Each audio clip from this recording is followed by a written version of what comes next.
All right. Good morning, everyone. Thank you so much for joining us this morning for our annual Howard County Sustainability Legislative Breakfast.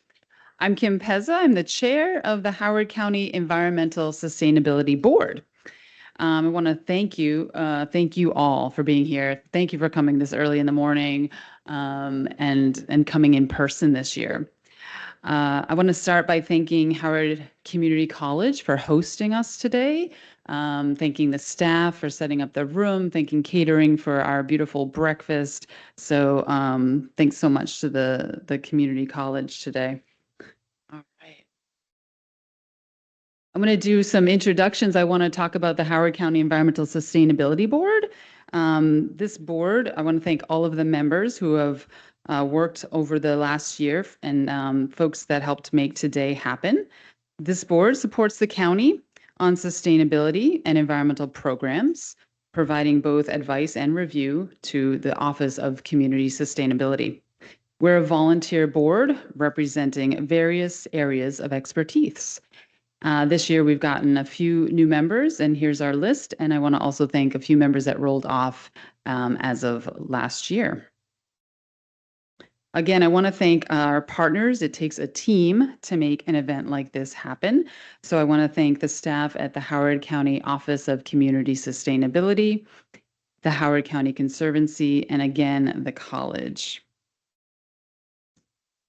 If there are any elected officials or the representatives in the room at this time, please stand and be acknowledged. Later this morning, we'll have our county executive candidate forum.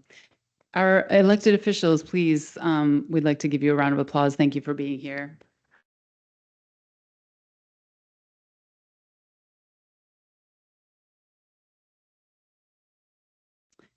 Great. I'm going to just go a little bit out of order. Tim, would you mind coming up and talking to us a little bit about our Office of Community Sustainability?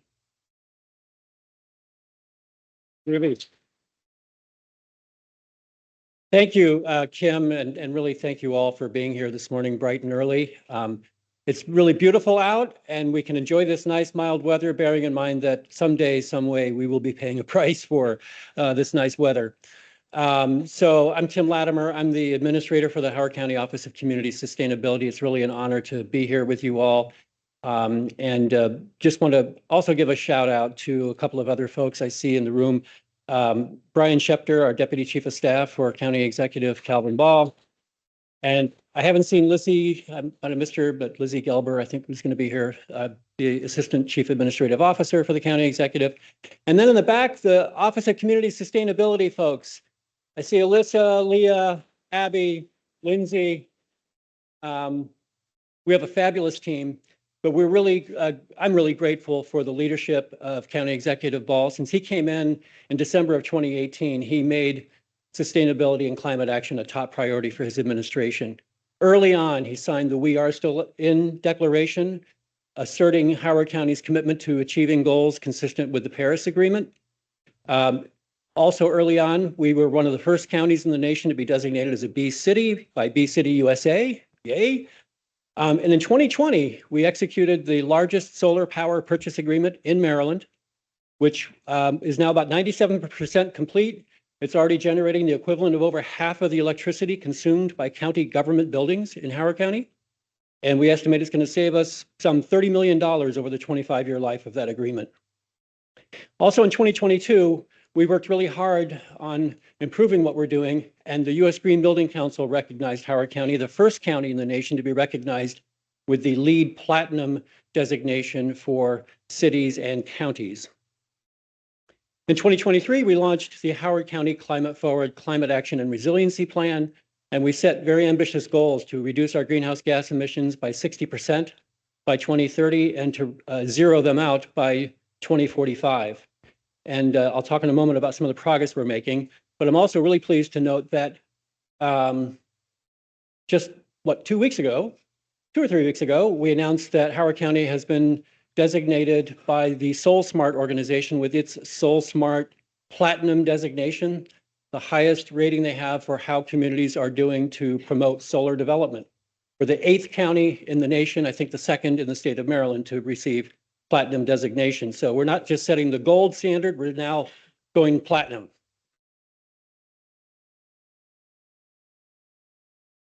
And that's really a testament to the work of the whole of government approach that we are taking to implementing our climate forward plan. We have a climate sub-cabinet that oversees what we're doing. We've got 8 different working groups working on various facets of this plan to make progress. We're bringing together the Department of Planning and Zoning, Public Works, inspections, licensing and permits, recreation and parks, and so many other parts of the county government to make this happen. So we put out our annual report last fall about the progress we're making on this plan, and we have reduced emissions, we estimate, by 26% compared to our 2005 baseline. So we're making good progress, but we need to make more. We need to accelerate the emission reductions. But a big part of the reductions we're seeing are a result of the work that we're doing to promote clean energy. Just in the past year, we increased solar development in Howard County by 23%, nearly 40% over the last 2 years. So we're now at 150 megawatts of solar, and that's good, but we're striving to hit our goal for 437 megawatts by 2030 and over 1,100 by 2045. That's integrated into our plan. Transportation is the biggest source of our emissions, and we achieved 1 million riders on our public transportation system. That's 5 years earlier than our plan had originally envisioned. We were looking to try to do that by 2030. And that's a testament to our Office of Transportation and regional partners in improving the connectivity and accessibility of our transportation system. Again, we have more to do there, but we're making good progress. On nature-based solutions, we set a goal to hit 75 acres of registered pollinator habitat across the county. This past year, we hit 144, nearly twice the goal that we set for ourselves. On trees, under County Executive Ball, we've been planting trees every year. Since he came in, we've planted about 150,000 trees, 60,000 of which just occurred in the past year. And in large measure, that's a big part of the partnership that we have with the Department of State's Department of Natural Resources. On waste, we have our green bin program. How many people here are getting the green bin? This is the food scrap collection program here in Howard County. We're expanding the accessibility of that to the community. We're at now 58,000 homes. We're on a trajectory to try to get 100% coverage by 2030, and we're actually a little bit ahead of pace on that right now. So we're making good progress there. And on the waterfront, we have exceeded our MS4 water quality goals.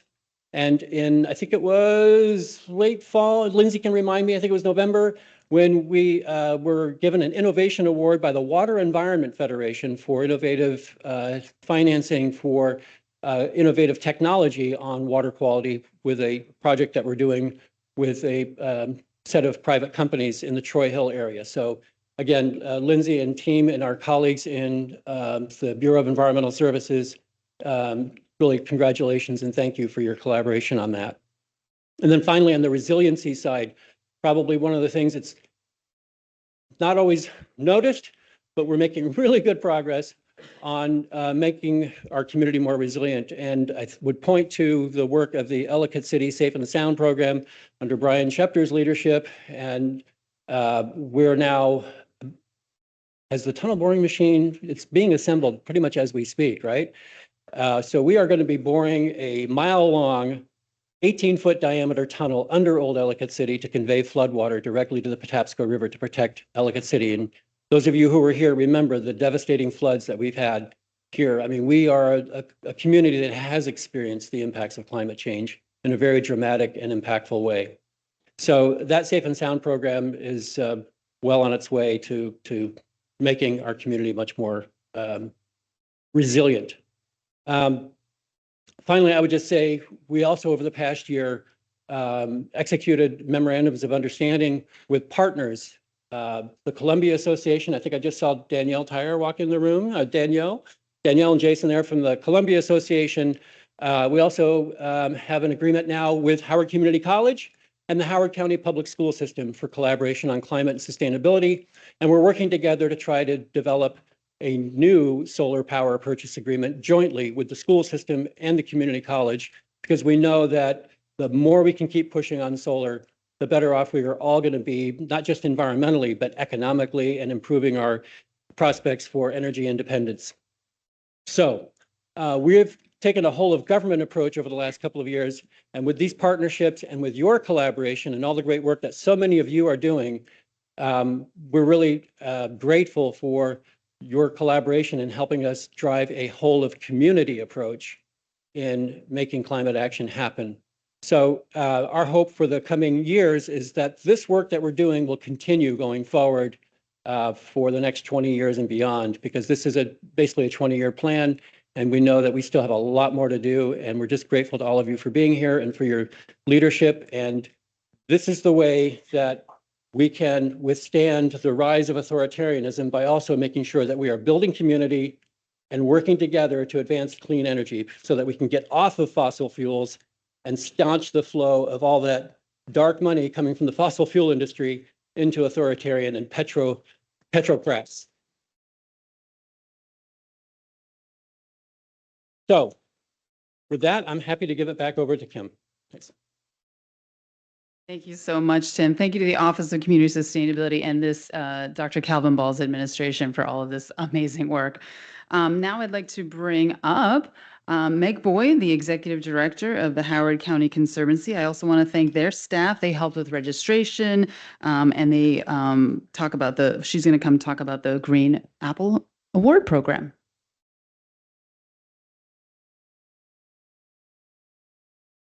Good morning. Thank you, Kim, and thank you, Tim, for the good news. We could all use a little bit of that, and I'm pleased that I get to share a little more good news with you all. I can figure out how to, there we go. The Green Apple Award is an annual award that we present together with the Office of Community Sustainability to award to teachers that go above and beyond for environmental education in our schools. And environmental ed in our schools really is always an above and beyond thing. It's always something extra that teachers are taking on. So we really love the opportunity to lift up these teachers and recognize their work. So I have 3 award winners to share with you this morning. Our first is Miss Holly Miles from St. John's Lane Elementary, who supported a student project on plastic pollution. Her students were passionate about this issue, and her nominator said, Miss Miles could have let the student idea fade or say there was no room in the curriculum. Instead, she encouraged the students to think critically about the problem and how they could take action. And this really speaks to that above and beyond, right? Like, she could have found ways to say we can't, but instead she said, we're going to make this happen, and she supported the students.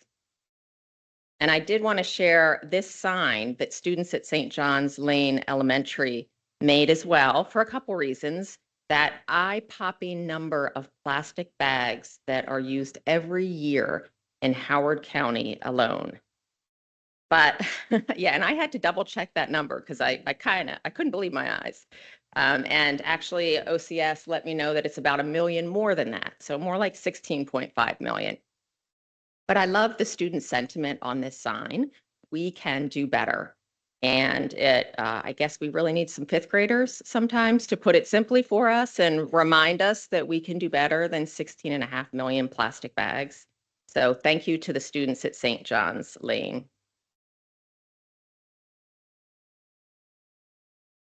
Our second award winner is Miss Hahn from Glenwood Middle School.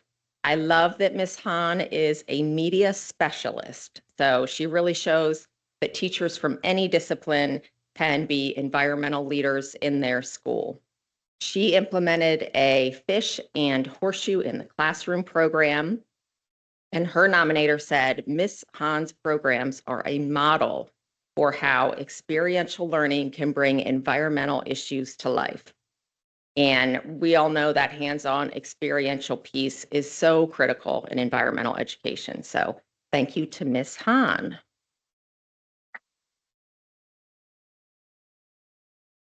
And then our final award winner this year is Mr. David Clifford from River Hill High School.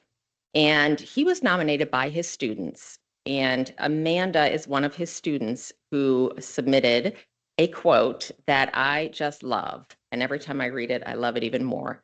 So Amanda said that Mr. Clifford opened my eyes to a fascinating world that has come to shape my identity and solidified my decision to pursue environmental science in college. I mean, like that is it in a nutshell, right? He is inspiring our future environmental leaders, and that's what this award is all about. And I have even more exciting news because Mr. David Clifford, our award winner, is the new environmental educator for Howard County Public School System, just confirmed last week.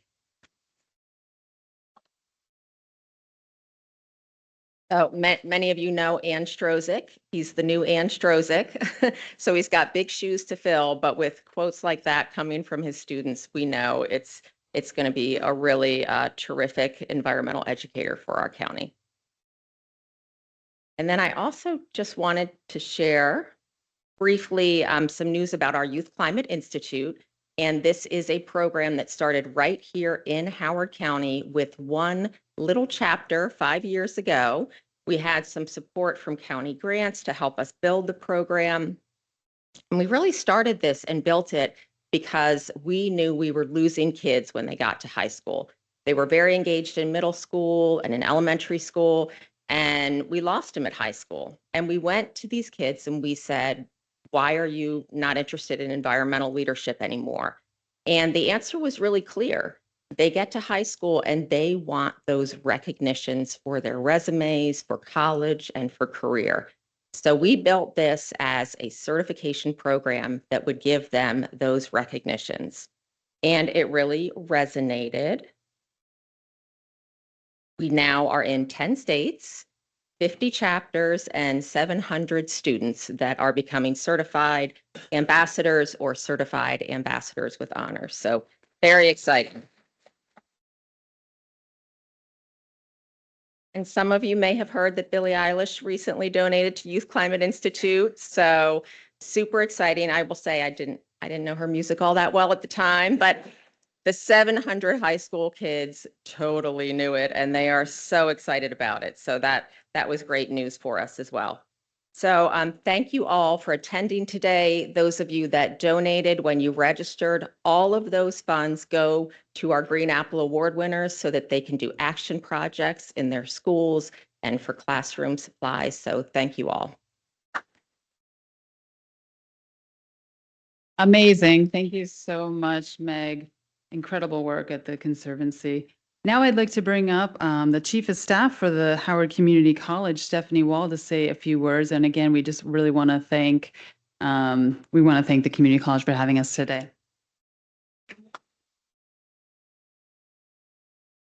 Let me get my little notes out so I make sure I stay on task here. So good morning, everyone. So of course, I'm here on behalf of Dr. Daria Willis, the president here at Howard Community College, who couldn't be here, but I'm excited that I'm able to come here on her behalf. So good morning again to everyone.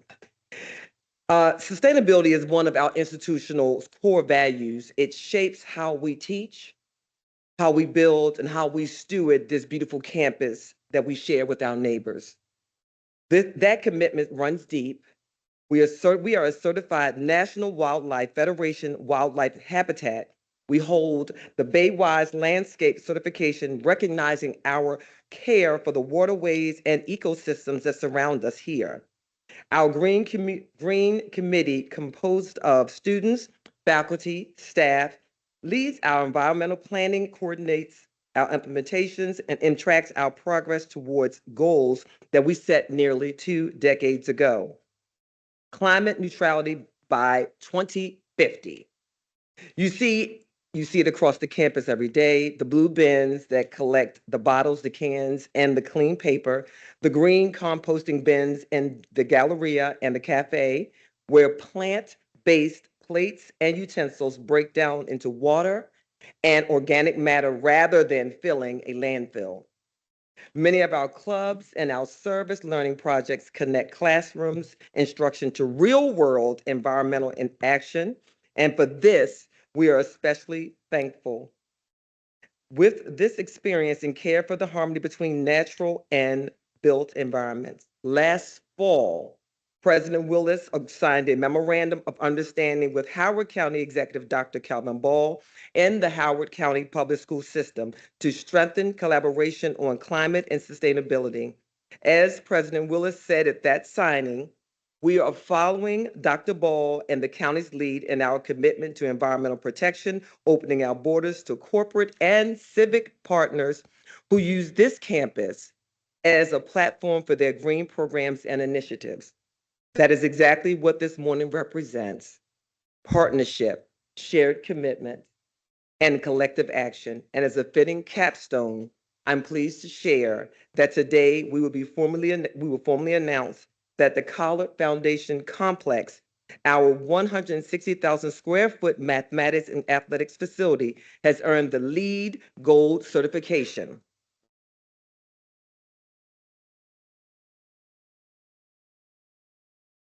Exceeding its original requirement. That achievement did not happen by accident. It happened because of our team who was committed to doing more than the minimum. So thank you for being here. Thank you for your dedication to this work, and thank you for helping Howard Community College live out its values, balancing social, environmental, and economic considerations today to preserve the Earth's resources tomorrow. Please enjoy your meal, and let's make this a productive, inspiring conversation. Thank you.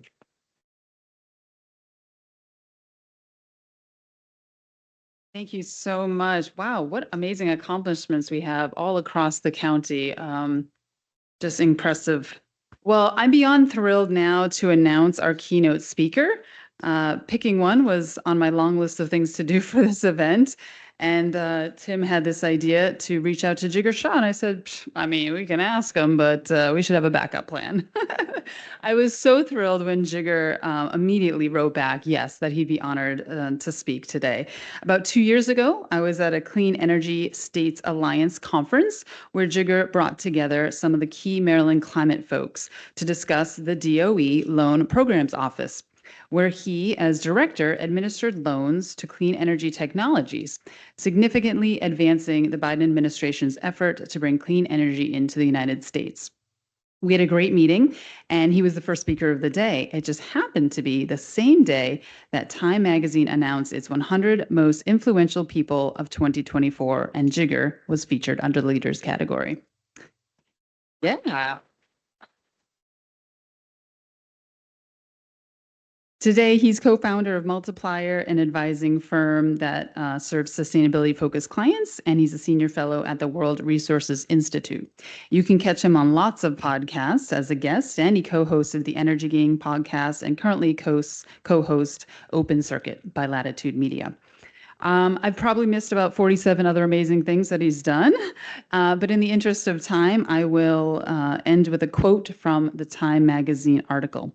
There is no doubt that when future generations write the history of the world's clean energy revolution, Jigar Shah will be hailed as one of its key architects.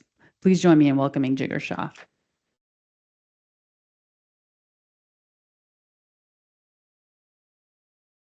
Wow. I lived on Little Patuxent Parkway from 1997 to 1999, and I am certainly not sure that I thought any of that stuff was possible back then. So thank you so much, everybody, for being here. When Kim told me that we had to get up early and be here by 7:30 in the morning for a breakfast, I thought she was kidding. But I appreciate everybody's dedication to spending time with one another. I do think it's really important. For many of you in this room that I've worked with over the years, the journey in Maryland has not been easy. I think I went to my first MDVC conference, which was at a national park, and I think there were 6 of us, and we ordered pizza in 1999. From that, we started Sun Edison. We passed the RPS bill here in 2007. Governor O'Malley at the time was the first governor that I had ever known that won his governor's race because of an electricity price increase. if those of you remember, it was 36% or something rate increase, and everybody wanted to fire the Public Service Commission, even though it was like not legal to do so. He got into office against a first, one-term governor, right? And so we are in that position today, right? I mean, when you think about how little people care about our issues from a political standpoint, right? We're sort of number 22 on the list usually. Certainly Governor Spanberger and Governor Sherrill in New Jersey view this as a number 2 issue, right, for them. And they talked about it all the time. I thought their ideas were average at best, but that I think is probably our fault, right? Because they're not supposed to be PhDs in electricity policy. That's sort of our job, right? So I think we have to give them better ideas. I would say that, interestingly enough, I think Governor Moore is in the same situation, right? 50% rate increase under his watch. We'll see whether a strong candidate comes forward on the Republican side to give him a challenge. And his polling data is showing that people don't think he's actually done a lot on this issue, right? And part of my challenge to all of you is that we have all been fascinated by new stuff, right? Vehicle to grid technologies, integrating electric vehicles into our homes, like figuring out how to put solar panels on things. Battery storage is now the new thing. And I think that what we need to start becoming fascinated by is finishing cool stuff.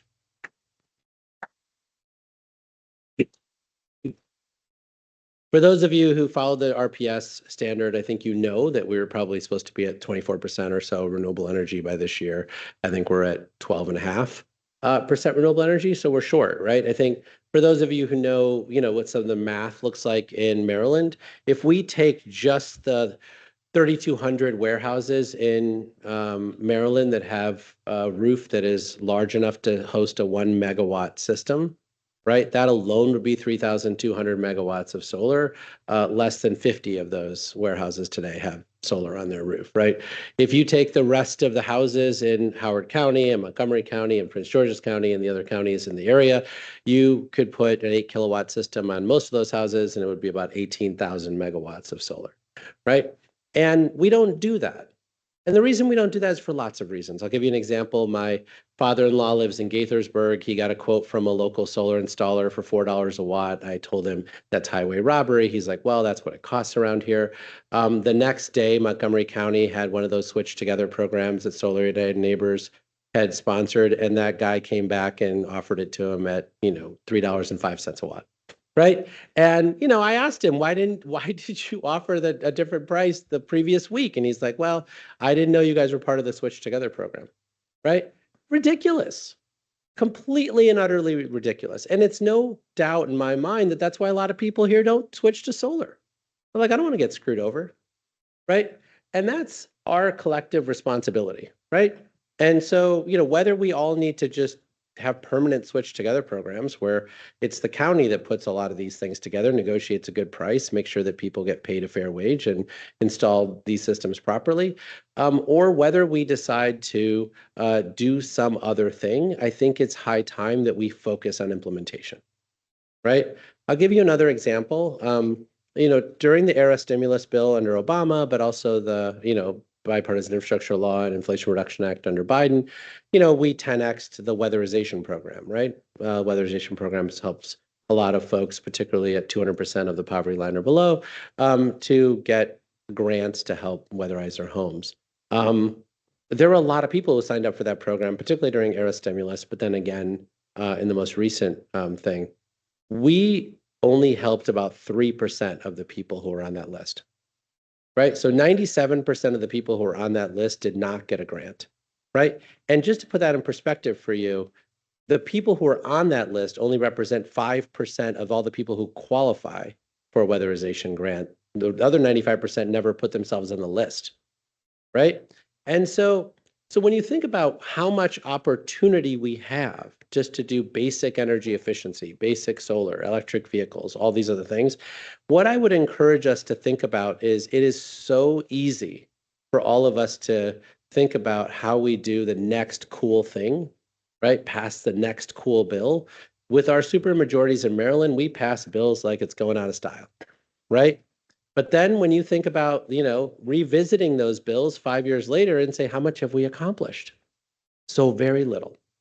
So very, very little, right? And so I know Lorig is just extraordinary, and she's got a couple more bills this year, and I am always cheering her on. Thank you very much, Lorig. But she passed 3,000 megawatts of battery storage, right? For those of you who have been paying attention to the PJM and the capacity auction, and the fact that 15% of your electricity bill now is that capacity auction, right? It's about 500 megawatts of batteries that we need to deploy in Maryland to reduce that capacity auction here. It's about 6,600 megawatts that we need to deploy across the PJM. Just to put that in perspective for you, the entire United States of America, which mostly is Texas and California, did 19,000 megawatts of battery storage last year. We could do 6,600 megawatts of battery storage next month if we wanted to.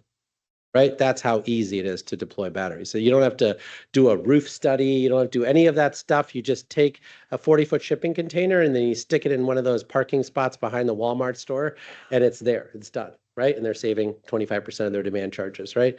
And so, but the hearing yesterday in the Public Service Commission was for the first 40 megawatts of the 3,000 megawatt requirement that Lorig passed. What are we doing?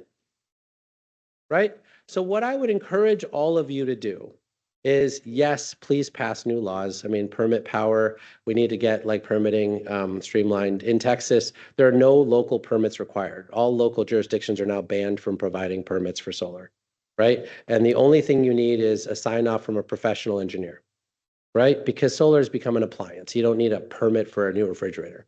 You shouldn't need a permit for a solar project. But I don't know whether Maryland will go that far, but we'll figure it out, right? But what I would encourage all of you to do is, I understand your fascination with new legislation, but please look into the goals that we've already established. Please look into the goals that we've already passed and work with each other, and I'm happy to work with you to figure out how we deploy all of those things next week, right? Because we cannot keep deploying all of these technologies in a way that people perceive as increasing costs, right? And there are so many technologies where we have gotten the cost down by 97%, right? When I started putting battery storage in, it was $1,000 a kilowatt hour. Today, it's $100 a kilowatt hour, right? And so it's ready. It's ready to go. We got to finish the job. And so with that, thank you for all of the work you do. Thanks for getting here at 7:30 in the morning. And thank you for all the work you will continue to do, because it really does matter.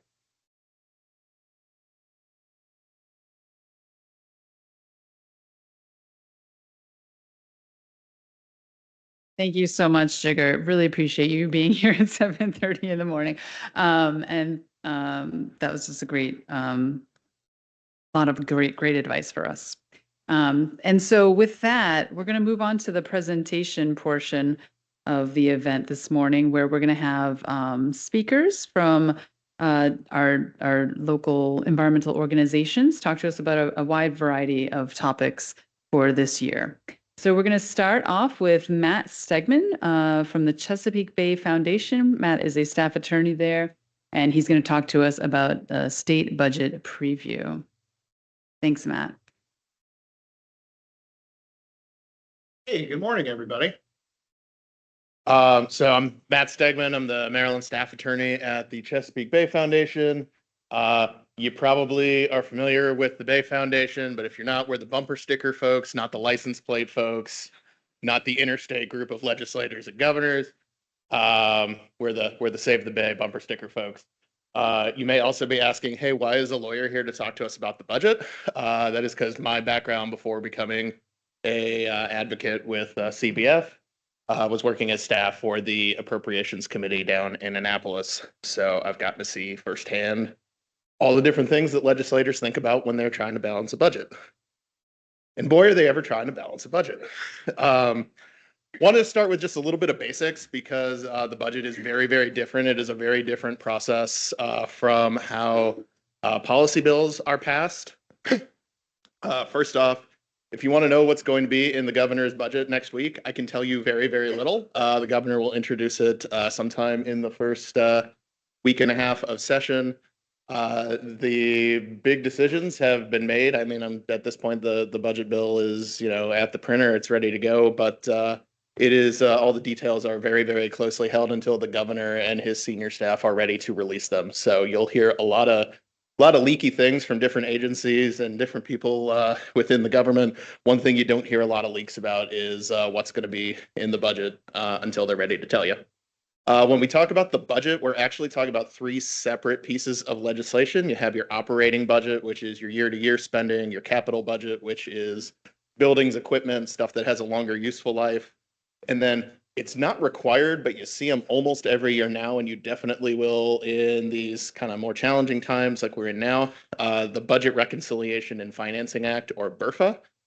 BRFAs are really tricky because in Annapolis, they have a single subject rule where usually when you see a bill, what that bill says is what that bill does. With a BRFA, the single subject for that bill is balancing all budgets, present, future, and past. So it can touch on literally every single aspect of Maryland government. You can have something that you're really excited about, secured funding about, 3, 4, 5, 10 years ago. And well, we made a different decision now because the budget is tough. And so we're going to go back in a BRFA and we're going to take out that guaranteed funding. The legislature, it can cut funding, it can add restrictions to funding, it can move money between different programs. The one thing that it cannot do is pass a budget that is larger in total than what the governor has proposed. So the governor kind of sets the parameters and then the legislature can work within that. That's a fairly new structure. And one of the things we've seen is each year the legislature getting a little more comfortable, using that power. It alternates which chamber of the legislature works on the passes out the budget bills first. This year it's going to be the Senate. And then after you go through that whole entire legislative process, at the end of it, the governor still has a line item veto. So in many, many ways, the budget is never actually over. Big picture for this year. Last year, the General Assembly had a historic $3 billion deficit to close, which they did. So that was great. This year, much easier task, certainly. They have a $1.4 to $1.5 billion shortfall. Some of the things that are driving this is some continued uncertainty and adverse impacts from stuff that the Trump administration has done, so reductions in the federal workforce, some of the policy and funding changes that they've made. The general economic outlook of the state, again, some of which is driven by those federal policy decisions, and then major planned increases in education spending, the education blueprint. That's a policy decision that the legislature and governor have made, and so that's something that they are accounting for as they build their budgets now and into the future. So the thing is, tight budgets are going to be the norm, I think, probably for the foreseeable future. It is an extra challenge this year because we are in an election year and the governor and at least the Senate leadership has made very, very clear they are not interested at all in any sort of new revenues. They did do a package that had some revenues in it last year to close that $3 billion deficit. They don't want to come do that again and then immediately turn around and have to face voters. Another complicating factor that we don't know exactly how this is going to play out, but obviously there have been some leadership changes in both chambers, but most notably in the House, where we have a new speaker, new committees, new leaders on many of our subcommittees. So we'll have to see how those personalities and how those policy preferences impact what we want to see in the budget. And one of the things that we've seen in recent years, just kind of across the board, is a greater need for just general education on the basics of the environment. We were very, very lucky as an environmental community in Maryland that we had a lot of stability for a very long time. We had champions who, in many cases, had been around for, the entirety of the environmental effort in the state of Maryland. We had people who, in some cases, were like the original authors of some of the programs that we really rely on for environmental improvement, who were still there in leadership. So we didn't have to come explain to, a Mike Bush or a Maggie McIntosh why the programs that we wanted were important, because they were there when they were created. We have a very different legislature now, and I'll take some responsibility for this, but we haven't been out there making the case for why these things remain important. So a lot of it is just going back and saying, this is what this program does. This is why it's important. This is why we need you to at least keep it where it's at.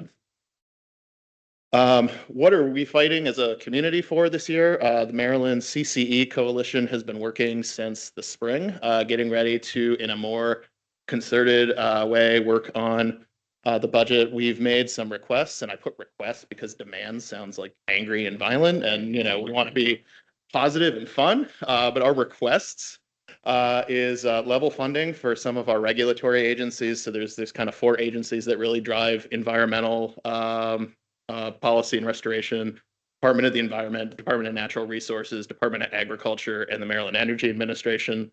Really important that those agencies are funded at least the levels they are now, because they're really doing amazing work with kind of real bare bones staff and support. We want to protect the funding, some of the dedicated funds that support a healthy environment. So I think you're going to hear some more later about the importance of the CEF, but making sure that that fund is used for the energy and climate change purposes that it's intended for, protecting transfer tax revenue that goes to land preservation. Last year, we were very, very fortunate as a community that, for the most part, the things that we cared about, the programs and the agencies that we cared about, were made it out about as well as you can when you're closing a $3 billion budget shortfall. The one exception to that, major exception to that, I think, is the transfer tax program. So program open space, rural legacy, those programs, those were subject to it was a 4-year, multi-year cut. So 25 million over 4 years, without a plan to repay that money into that trust fund when times are better, which will happen, hopefully. And a couple other really important programs that I can talk about offline if anybody's interested, but I'm trying to keep this very brief.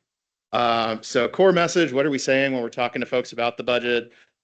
Investing in the environment, it's not a luxury. It's not a nice to have. It is really something that holds up Maryland's economy, supports our public health. There's just innumerable co-benefits to having clean air, having clean water, having healthy soil. The programs that we rely on and the agencies that carry them out are already very, very lean.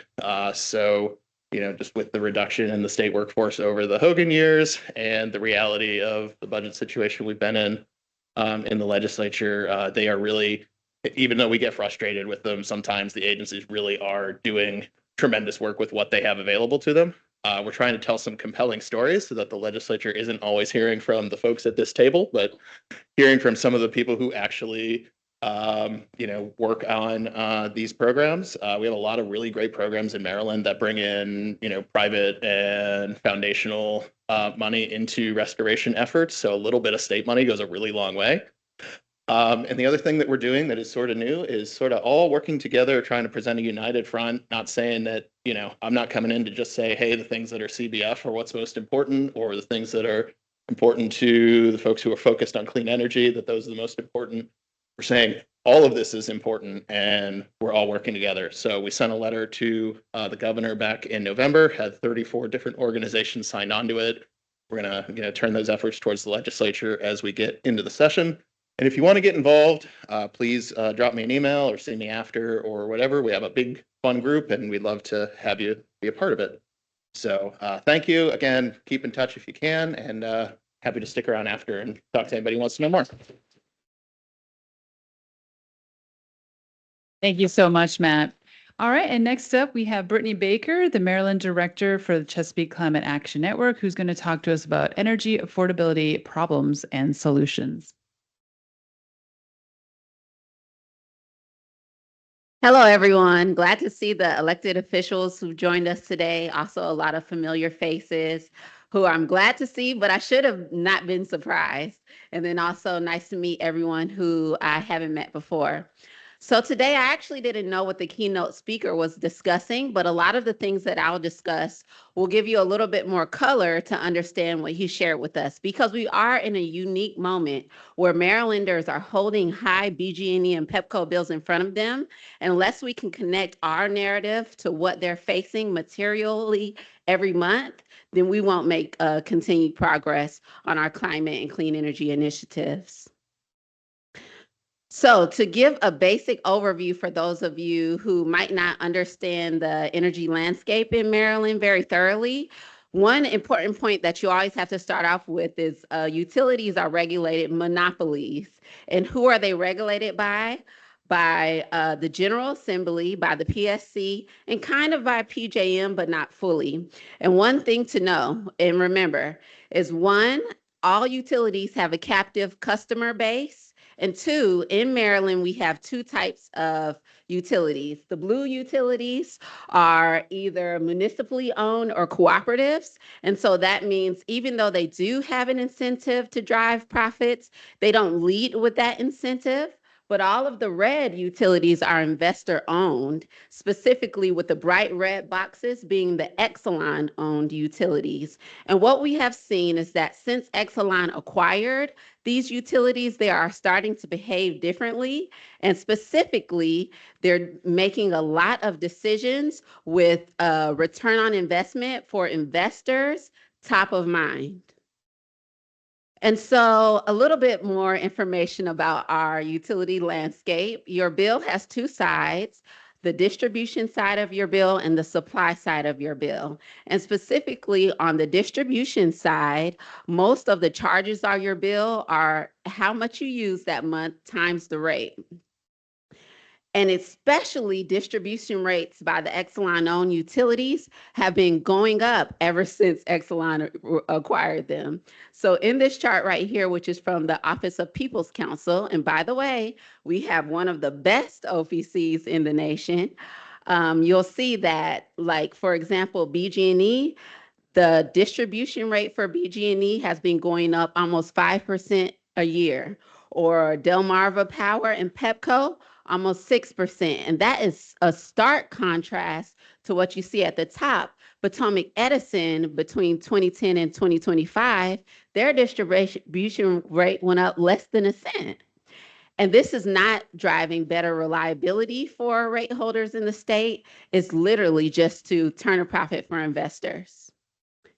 But the other problem we have, which is on the supply side of our bill, is what PJM is doing. And I always start off when I discuss PJM saying that they have a cohort in their company that their job is to deliver electricity to the right place at the right time. And they do a very good job with that. I mean, they manage a grid that spans 13 states and the District of Columbia. And we have lights right now because of them.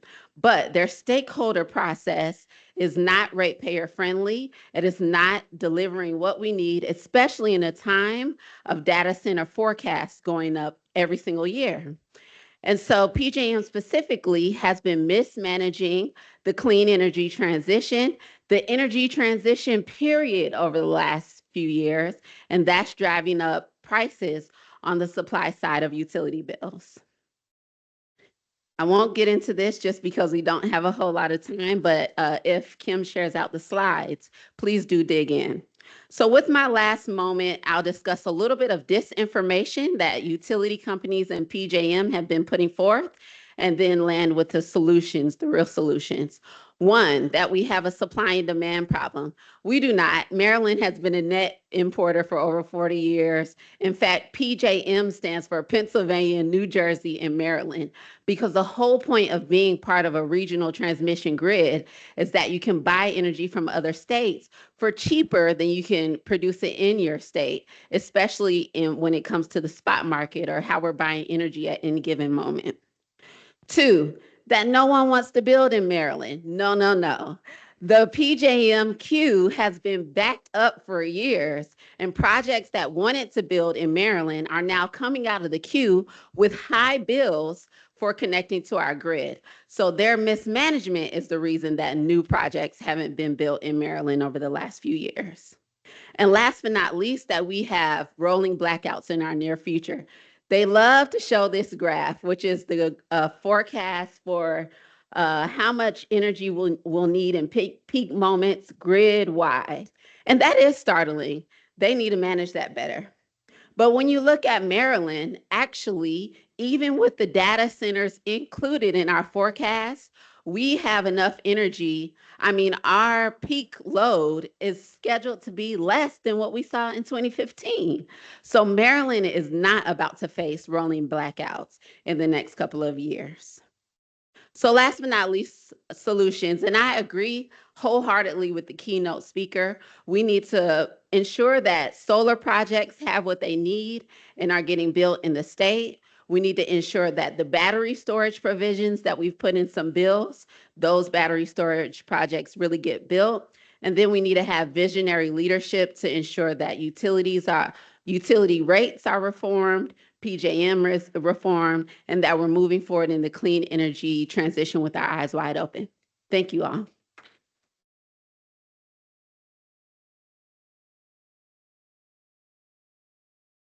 Thank you, Brittany, for addressing the elephant in the room as well as you just did. I really appreciate that. Up next, we have Kristen Harbison, the political director of the Maryland League of Conservation Voters, here to talk to us about the legislative session changes, challenges, and opportunities. Thanks so much. It's always, this is I've come here several times before. It's always a pleasure. It's always inspirational. Thank you again for inviting me. I'm talking about something a little bit different this year. I'm not talking about specific legislation. I was asked to talk about what's happening in the House of Delegates, the General Assembly. So the changes in the General Assembly, everybody knows about it.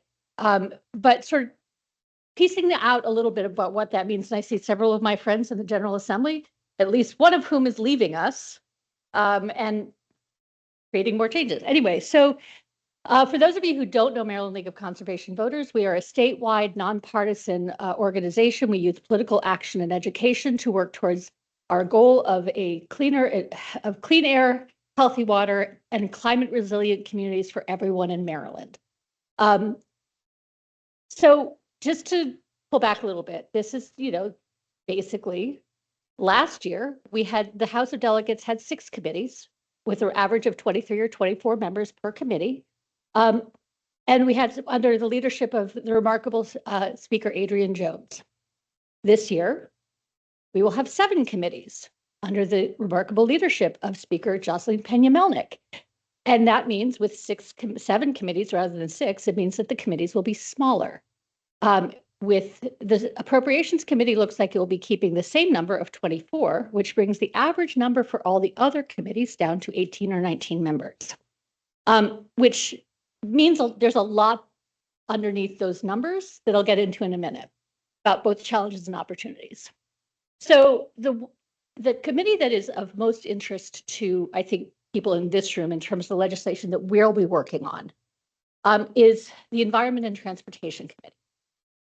In the past, under the 6th committee structure, we divide our attentions between 2 committees, the Environment and Transportation Committee, or previously the Environmental Matters Committee, and the Economic Matters Committee. Environment had the environmental issues, agriculture, natural resources, motor vehicles, housing, by county and local government, land use and ethics, and of course in agriculture, right? And then Economic Matters dealt with energy and utilities, were the issues that we dealt with in those committees. In the Senate, they reorganized things with the beginning of this term, and they created the new Education, Energy, and Environment Committee, which brought energy and environment into one committee. So in the Senate, for the last several years, we've had a one-stop shop for all of our environmental policy in the Senate, but we've still been divided between the 2 committees in the House. This year, it's going to be different. Moving forward, it's going to be different. In the Environment and Transportation Committee, things have moved in, things have moved out. Land use, ethics, by county and local government issues, housing and real property have all moved out of that committee into, respectively, the new government, labor, and elections, ethics, elections, GLEE, thank you, committee, and then housing and real property moved into Economic Matters. There's been some discussion about whether it's labor, environment, government, or Labor, Education, Government, or anyway. So new committee. But then what happened with the things can be moving out of the Environment and Transportation Committee made room for energy to move out of economic matters and into the Environment Committee. So now we have a one-stop shop in the House of Government for all the education and environment and energy policy in one committee in the House as well. And so talking about opportunities, I want to sort of start with the new speaker. And this is a quote that was in the Maryland Matters when the discussion was happening and when the speaker was still at that point speaker presumptive, but expected to be the new speaker. And I thought that this was a really excellent quote and a synopsis of the speaker, Penny Melnick, that I know. She is, and the first quote was that Jocelyn Penny Melnick is a different kind of political athlete than what we're used to. And so I think that and her background is one that gives her a different focus, I think, than we've seen in House leadership or Senate leadership in the past. And that's going to be an opportunity. We'll see. We don't know what kind of speaker she's going to be, but we can look at her record and we can look at her history and we can expect that she might have a different kind of focus than what we've seen in the past. And that's an opportunity. We will see what kind of speaker she is. We will see where her focus is. But it is an opportunity with a new speaker. But more broad, bringing it back down to the challenges in the House. And as we're going, we have both challenges and opportunities with the new committee structure. As I say, one committee rather than two is great in some ways. But it also means that when we're all struggling around looking for environmental champions on committee to lead our issues, we have fewer. We don't have the members of the Economic Matters Committee and the members of the Environment and Transportation Committee to draw from for a member on committee to run our bills. We have one committee, and that committee is smaller. That is a challenge. The smaller committee means everybody has a bigger voice. And Maryland LCD and many of my partner organizations, we are nonpartisan organizations. We work with Republicans and Democrats. We'll work with anybody who will work with us. But that being said, there are the same number of Republicans on the Environment and Transportation Committee that there were before, but it's a smaller committee. So the voices are going to be louder. It is a tighter majority of people who generally we think of as our champions on that committee. The other thing, of course, is there's one member of the Economic Matters Committee who's moved back over to Environment and Transportation, Delegate David Frazier Hidalgo.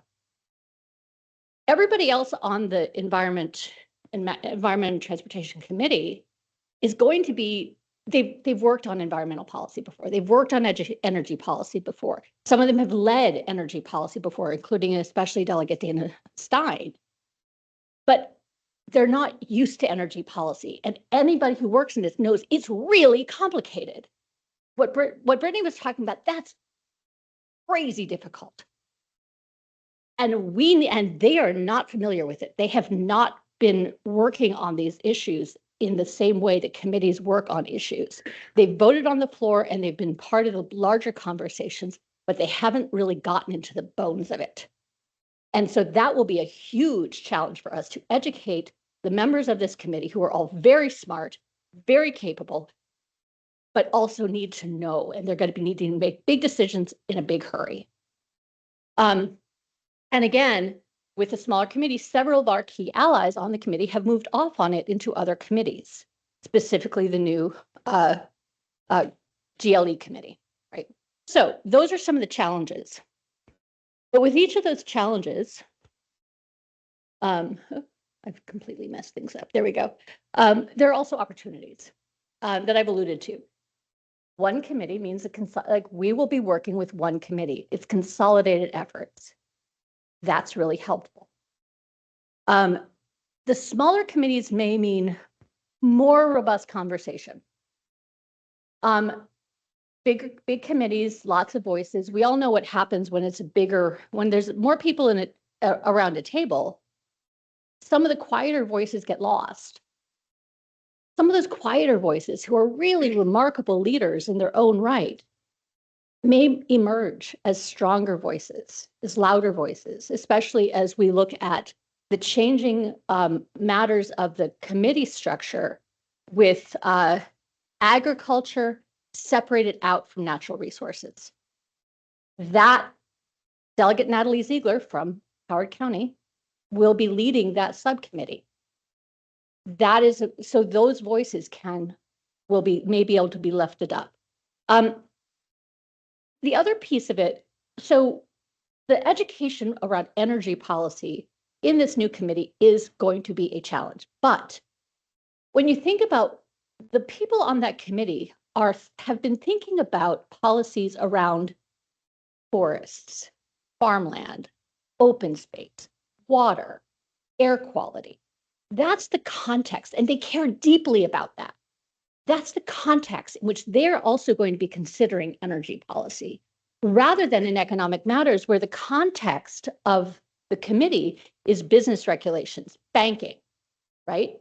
So it's going to be a different context. And I think that's an opportunity. And again, I mentioned, so agriculture is being separated away from natural resources and considering on its own. And what that will mean is going to be, we'll see. But I think that that is also an opportunity to really reconsider natural resources and open space as separate from agriculture and aquaculture, which is a business. So those are some of the things I've got for sort of challenges and opportunities. I'm happy to talk about anything else, really. If you want to talk about, Maryland LCB is prioritizing the budget with our friends.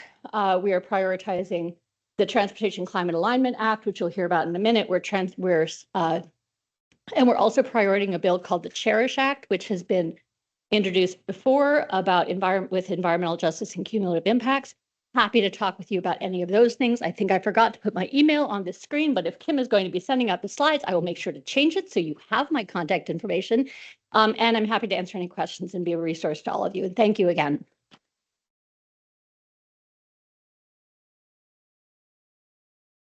All right. Thank you so much, Kristen. Appreciate that.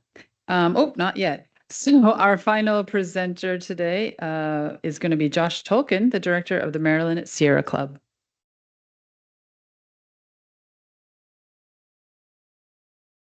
Good morning. After 5 or 6 years post-COVID of so many Zooms, I thought I was going to mix it up a little bit without having slides, but I didn't know there would be such a big, beautiful screen here. First of all, thanks to Kim, thanks to Tim, thanks to everybody in the Office of Sustainability, thanks to all the elected officials, and most of all, thanks to all of you from the public who are here today. Excited to have people interested diving into the details of politics and legislation. I appreciate the comments of Jigar Shah earlier on the details of implementation. It is rarely a sexy issue, but it is so important for us to actually follow all the way through to the point of being able to show the public and to show ourselves results. I don't have to talk to county officials about that because you live every day in the world of implementation, not just buzzwords. For the counties that are leading on climate, I cannot underscore enough how important your voices are actually in Annapolis at the state level. As practitioners of this work, being able to convey that the county has control over so many issues, but there's a few that the county does not have as much control over. And for the county to reach its climate goals, it needs the state to take certain actions. And that particular voice can be so influential because despite the tendency to focus on buzzwords, most of our legislators are truly concerned about these policies working, and having the actual day-to-day practitioners come to them can be really impactful. I'm going to focus today on Sierra Club's top 3 legislative priorities, which I'm thrilled to say are also 3 of CCE and the environmental community's priorities for this coming legislative session. I will add some information to Kim for the slides, so even though I did not present on them, we'll do a little bit of retconning, and when you get the slides, you'll see some important bullets. The first is the bottle bill, or the Beverage Container Recycling Refund Program. The quick show of hands, how many people here have ever lived in a bottle bill or bottle deposit state? A lot of hands. You talk to anybody who's lived in a bottle bill state, this is the most logical, uncontroversial policy. You put a 5 or 10 cent deposit on a container, and people get that money back when they return it. For county governments, it is a no-cost stream and park and road cleanup program, or as Delegate Brian Crosby said, the cheapest tailgating cleanup system he has ever heard about. This is the third year this policy will be introduced in its current form. Last year, the bill passed out of the Environment and Transportation Committee, but it stalled in the Economic Matters Committee. The House sponsor is Delegate Jen Terrasa. The Senate sponsor is Delegate Ben Brooks. We have a phenomenal coalition working together to lift up the environmental concerns, the health concerns from microplastic ingestion, and the community beautification benefits of just that level of litter reduction. Maryland produces between 5 to 6 billion, with a B, billion disposable plastic containers a year. The stats show that the most aggressive recycling programs can average around 25 to a 30% reduction. Beverage container deposit programs get up between 80 to 90%. It's simple. When there's a price on that bottle, people return them.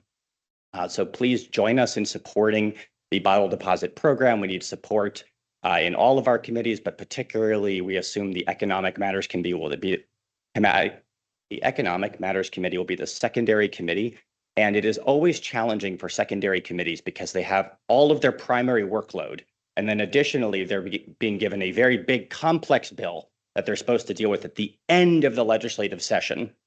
So everybody who helps lift up this issue to the Economic Matters Committee will be helping them understand they should pay attention to it. It will be coming to them, and we're ready for their support. I also want to emphasize that we would absolutely love the support of Howard County because we want our counties and our municipalities to be coming in and talking about how policies like this can help with their local cleanup efforts. Number 2 is the Transportation Climate Alignment Act. I'll keep this one simple. The state has strong goals to reduce its greenhouse gas pollution. The state does transportation planning and funding. We have the Transportation Trust Fund. We fund transportation projects. We should make sure that the transportation projects that we are funding are in line with the state's climate goals that have been established.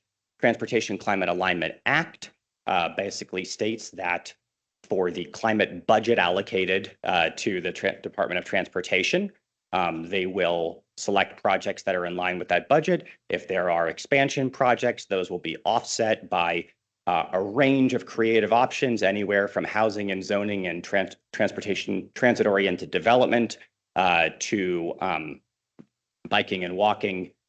This legislation will go through the Environment and Transportation Committee and the Appropriations Committee in the House and the Budget and Taxation Committee in the Senate. The sponsors are Delegate Mark Edelson and Senator Shelley Heddleman. Lastly, we'll talk about the budget and the Strategic Energy Investment Fund. I want to take a second just to dive into the details here. SEIF, or the Strategic Energy Investment Fund, could not be worse in terms of public messaging. It is the fund that contains really critical environmental funding that comes from an auction program where we put a price on pollution from power plants and the penalties that the utilities pay for failing to meet the renewable portfolio standard goals that the state has set. And those funds are supposed to be used for specific environmental programs. while I absolutely appreciate the budget challenges that the state is facing, last year, $200 million from that fund were removed and sent back to ratepayers in a form of a ratepayer rebate, which many of you may have noticed. Many people did not. But here's what we know. We know that investments in energy efficiency, conservation, and education pay multiple dividends for decades. And Maryland kept its energy use steady for 20 years by its aggressive programs like the Empower Maryland program that have saved ratepayers billions of dollars. And while we appreciate the need for immediate rate relief, the best thing that we can do right now is make investments in the future and make sure that we're helping people save energy, not just for 1 year, for multiple years. On top of that, $250 million was removed from the Strategic Energy Investment Fund to the general fund, which required an amendment of what Matt was discussing was the BRFA, because they had to change the rules because this is a very specific special fund set aside distinctly from the general fund. So you have to temporarily change the law to be able to take the money out. I'm only saying that to emphasize that it was very clear when this was established that this was meant to be a dedicated and focused fund. Our focus is very simple. We are working to ensure that the Strategic Energy Investment Fund continues to focus on making these investments in clean energy and energy efficiency. It's especially important right now with the loss of federal funding that had been helping advance consumer options. This year, we will be working on supporting a bill that will be introduced by Delegate Dana Stein that will enact a minimum level of budget allocation from the Strategic Energy Investment Fund to the Maryland Energy Administration to support the ongoing programmatic work.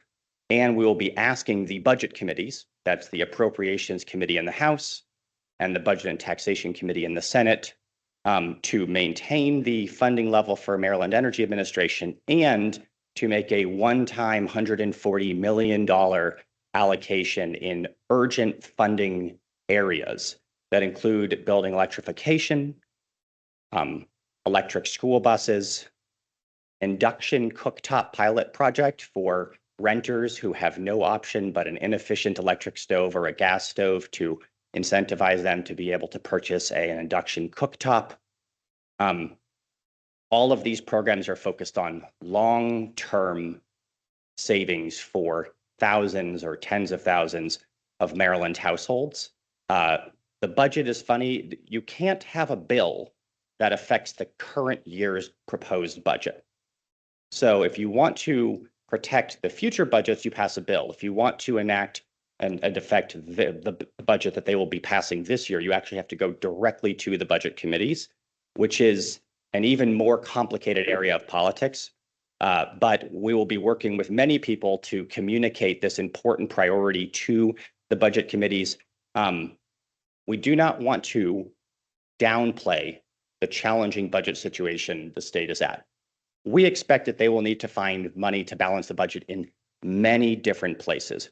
What we want to lift up is that Maryland wants long-term solutions and that investments in energy efficiency help save people money and are a good ROI. They're a good return on investment because they don't just create a savings this year, they create savings year after year after year. And if you want to think about this as an intergenerational thing, we have a responsibility, especially at these moments of crisis, to make an investment that helps not just us this year, but also helps future generations.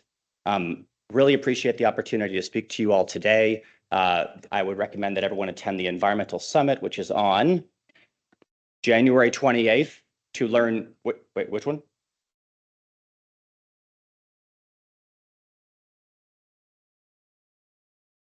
And that will be a great opportunity to learn more about all of these issues and all the different ways that you can get involved. Thank you very much. Thank you so much, Josh, for covering those bills. And now we're going to be doing something new this year, as it is an election year. We wanted to hear from our Howard County executive candidates. So we're going to have a forum. We're going to start with former delegate Vanessa Atterbury, and then Councilwoman Deb Young, and finally Councilwoman Liz Walsh. Please join us. Thank you.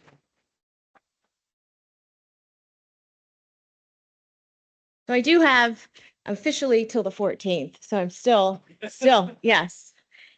But good morning. I am Vanessa Atterbury, soon to be former delegate Vanessa Atterbury, representing District 13. I am stepping down to run for county executive here in Howard County, where I was born, where I was raised, and I am now raising my 3 children. I reached this decision actually last summer in consultation actually with the former Speaker of the House, told her my plans, and I had her blessing and her endorsement and told her that I would be stepping down. I want to thank all of you for being here this morning. I want to start by thanking the Environmental Sustainability Board, the Howard County Conservancy, Howard County Community College, and I also want to thank all the advocates in Annapolis. I have been there since 2015, and you have always kept me educated on the issues, even though I never served on the environmental committee. So thank you for all the work that you do, and I know you have challenges in the upcoming session, so best of luck. Sustainability is sometimes treated as a separate policy area, and I don't see it that way. And was previously mentioned, it affects generations. And so that's why it's so important. And it's so important, particularly to tackle this at a local level with a perspective of implementation and familiarity with what comes down from the state. For me, the work is also personable. It is how responsible government plans for growth, manages risks, and protects the quality of life for today, and as I mentioned, the next generations. Like so many people in this county, I've spent time in places like the Patapsco Valley State Park, the Robinson Nature Center with my children, and on conserved land stewarded by the Howard County Conservancy. These beautiful places are incredible community resources. They offer us wildlife diversity, recreation, education, and connection to nature that's rare in a county that continues to grow. They are where our families hike, students learn, and residents recharge, and they remind us of what we are working to protect.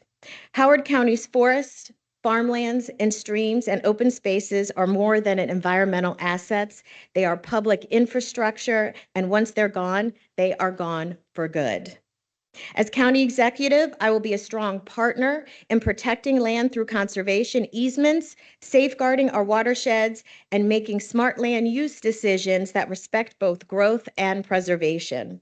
That means protecting water quality, strengthening stormwater and watershed management, and ensuring development decisions reflect long-term goals and stewardship. Howard County has no shortage, as you all know, of goals and plans and commitments, but as I mentioned, what matters is the execution.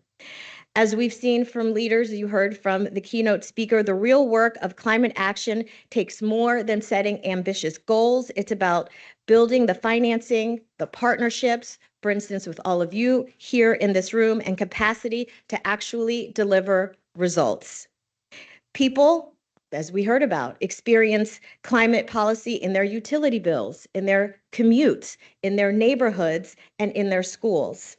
My focus as county executive will be making sure our sustainability goals translate into measurable, real-world outcomes, cleaner water, healthier communities, resilient infrastructure, and cost-effective solutions that work. No county executive can do this alone, and no one should try. In Annapolis, I've prided myself on working in partnerships, and that was what I will continue to do as county executive. Progress happens when county government is aligned with our state and federal partners, when nonprofits, educators are treated as experts, and when community voices are part of the solution. My role is to bring all of those pieces together here in Howard County. Howard County is well positioned to lead on sustainability and leadership matters, particularly as the Trump administration continues to fail to address our current climate crisis. I think it's even more important than ever that Howard County step up and take ambitious action, and that is what I plan to do as Howard County executive. With that, I will say thank you very much for having me this morning. Thank you all for being here, and I look forward to meeting and continuing the conversation.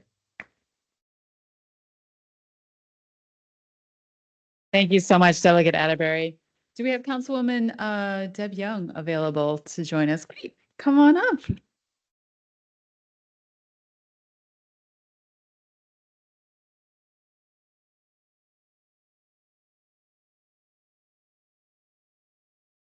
Good morning, everyone. It is so good to see all of you here this morning. This is my 7th year at the Environmental Sustainability Breakfast and my 7th year on the County Council and my 7th year doing everything that I can to protect our environment here in Howard County.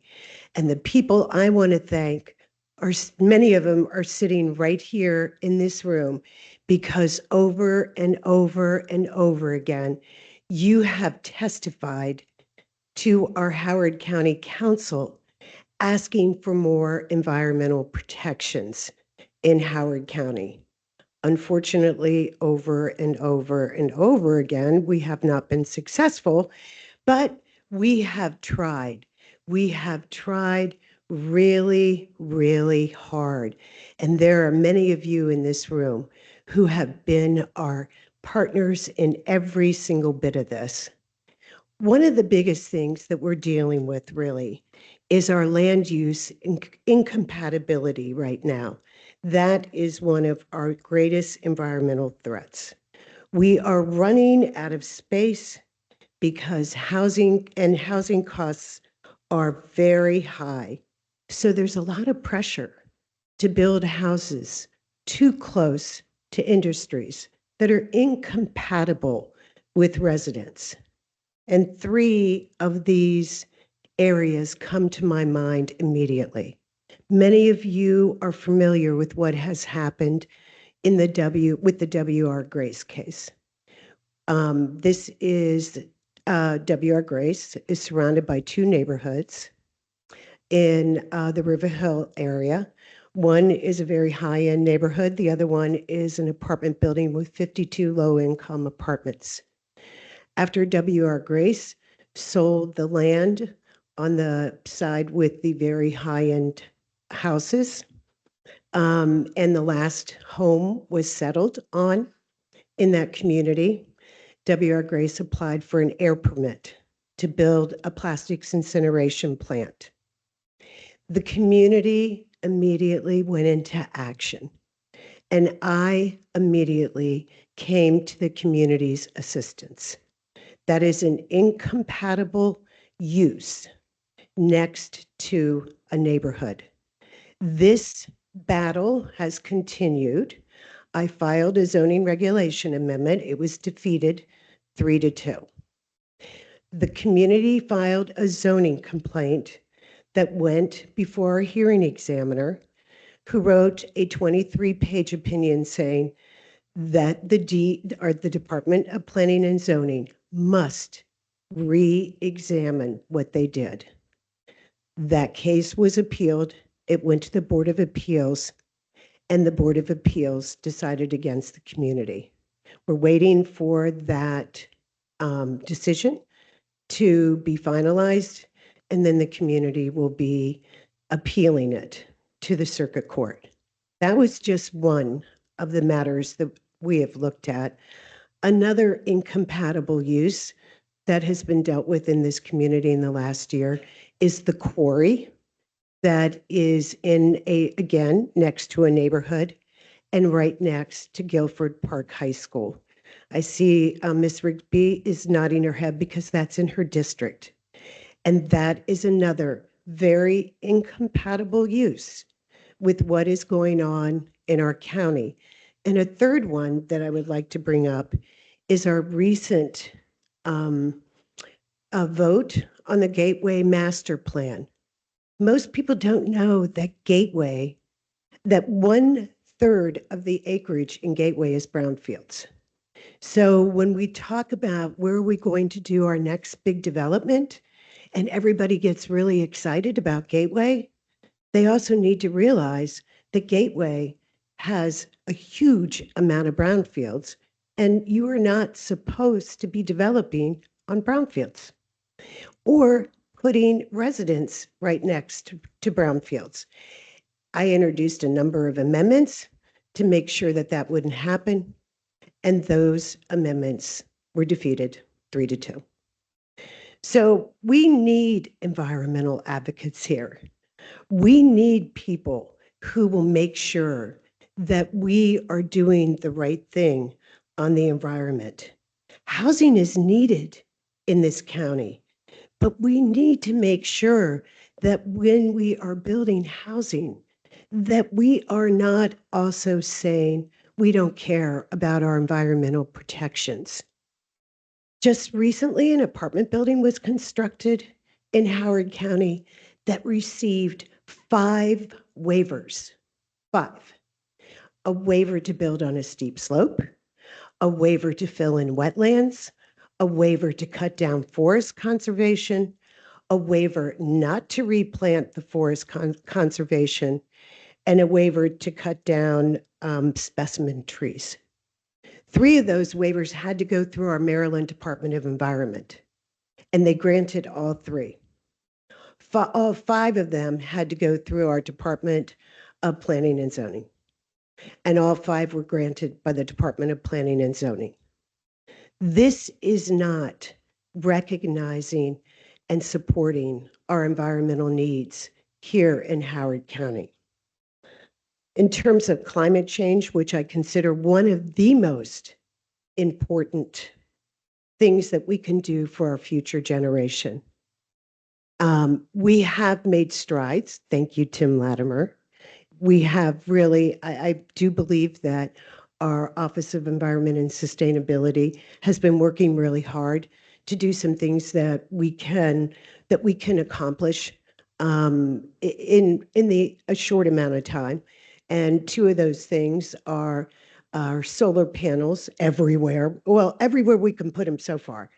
And I don't think you mentioned this, but electric chargers. We've been really, really focused on ensuring that we have electric chargers everywhere so that people who have electric vehicles can actually use those chargers and encourage more people to use electric vehicles.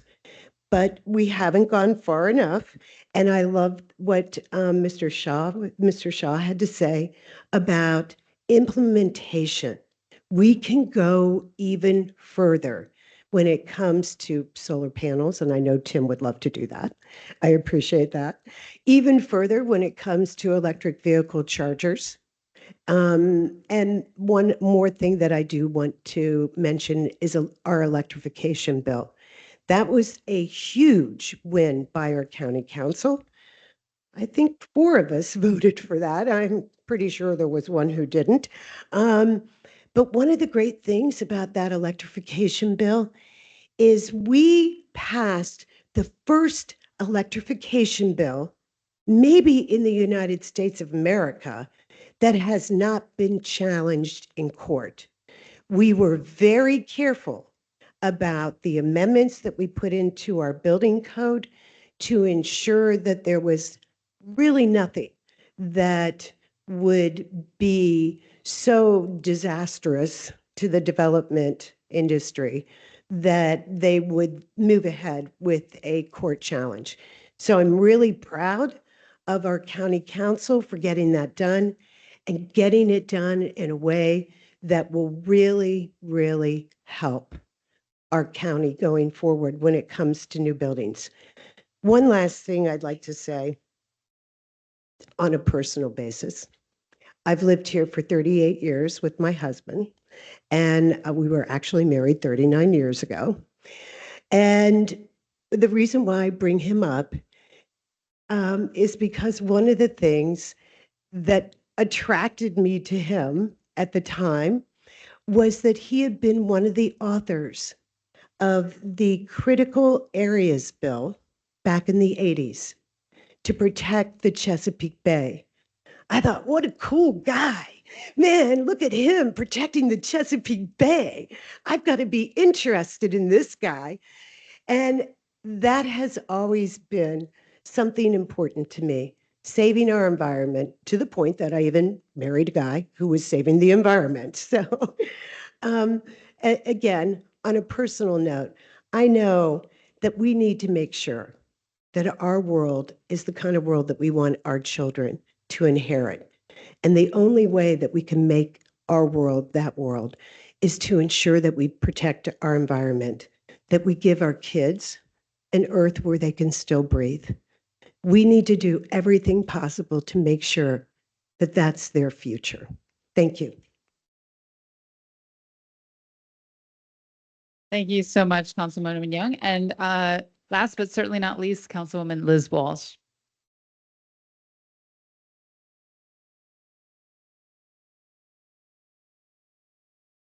Good morning. My name is Liz Walsh. For the last more than 7 years, I have represented the beautiful people of Council District 1, home to miles along the frothing Patapsco River, home to lots and lots of Patapsco Valley State Park, all of Rockburn Branch Park, and I think of the sheer genius that is Rockburn Land Trust, home to a 250-year-old mill town decimated twice in the last 10 years by ruinous land use cut through and through the granite hills that loom above. You may know me from my fierce championing of what remains of our woodlands, our wetlands, and our watersheds, or from Waiver Wednesdays, where we would expose the worst of a DPZ untethered by state or local law or by the county executive. As a civil engineer by training, I know full well what all those clear and scrape projects could look like. I grieve what they always are instead. Maybe you know my several efforts to accelerate electrification in the county's building code, even in the teeniest bit, inhibit the BGE grift of fossil fuel expansion and addition. Maybe you heard me speak at one of these very annual breakfasts about the greenwashing that has become stream restoration. In D1, we've got those projects minimized. Or completely repurposed, just more trees, please, in Dunlogan. We're trying the same in Font Hill now, but MDE sure seems dead set on proceeding. Please help me, state delegation. We've walked through and marveled at proven best practices with actual experts, actual responsible stewards of the land at the Smithsonian Environmental Research Center in Edgewater. Maybe what I'm most proud of, though, because I know it will be the most enduring, is the amount of forested land that I have succeeded in cajoling the current county executive to bringing into the public domain. Along New Cut Road in Old Ellicott City, in historic Lawyers Hill, at Campbell Chester. Not cleared edge to edge, not regraded, not sectioned and paved, just left. Natural topography, native canopy, quiet, but for the songbirds. As the next county executive, 3 tenets my administration will cleave to. 1, preserve and mend our fleeting green spaces and natural waterways. 2, electrify now, energy efficiency now. And 3, eat what we grow here, right here, and compost as much as we can back to the earth when we're done. I mean green, and I mean it for real. I would very much support your support in becoming the next county executive. Thank you.